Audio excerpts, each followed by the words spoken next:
நாமக்கல் மாவட்டம் ராசிபுரத்தை அடுத்து மெட்டாலா கிராமத்தில் ஓட்டுநரின் கட்டுப்பாட்டை இழந்த லாரி சாலையோரம் இருந்த பொம்மை கடையை இடித்துக் கொண்டு பேக்கரிக்குள் புகுந்த விபத்தில் பேக்கரியில் இருந்த 5 பேர் படுகாயமடைந்தனர். இது தொடர்பான கூடுதல் விவரங்களோடு இணைகிறார் எமது செய்தியாளர் பிருத்திவிராஜ். வணக்கம் பிருத்திவிராஜ், உங்களிடம் இருக்கும் தகவல்களை சொல்லுங்க. நாமக்கல் மாவட்டம் ராசிபுரம் அடுத்த மெட்டாலா பகுதியில் மிகவும் பிரசித்தி பெற்ற மெட்டாலா ஆஞ்சநேயர் கோயிலானது அமைந்துள்ளது. கோவிலில் திருவிழா நடைபெற உள்ள நிலையில் அதற்கான பணிகள் கோவில் நிர்வாகம் சார்பில் நடைபெற்று வருகிறது.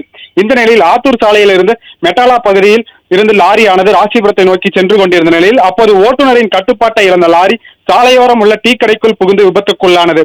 விபத்தில் கடையில் இருந்த குழந்தையை உட்பட 5 பேர் படுகாயங்களுடன் மீட்கப்பட்டு சிகிச்சைக்காக ராசிபுரம் மற்றும் தனியார் மருத்துவமனையில் சிகிச்சைக்காக அனுமதிக்கப்பட்டுள்ளனர். மேலும் விபத்து அடைந்த லாரியில் இருந்து டீசல் கசிவு ஏற்பட்டு வருவதால் சம்பவ இடத்தில் தீயணைப்பு துறையினர் மற்றும் காவல்துறையினர் லாரியை மீட்கும் பணியில் ஈடுபட்டு வருகின்றனர். மேலும் விபத்து ஏற்படுத்திய லாரி ஓட்டுநர் சம்பவ இடத்தில் தப்பிச் சென்ற நிலையில் விபத்து தொடர்பாக நாமகிரிப்பேட்டை காவல்துறையினர் விசாரணை மேற்கொண்டு வருகின்றனர். இந்த நிலையில் மெட்டாலா ஆஞ்சநேயர் கோயிலில் நாளை தீமித திருவிழாவானது நடைபெற உள்ள நிலையில் தற்போது விபத்து நடைபெற்றதால் அப்பகுதியில் பெரும் சோகத்தையும் பரபரப்பையும் ஏற்படுத்தியுள்ளது.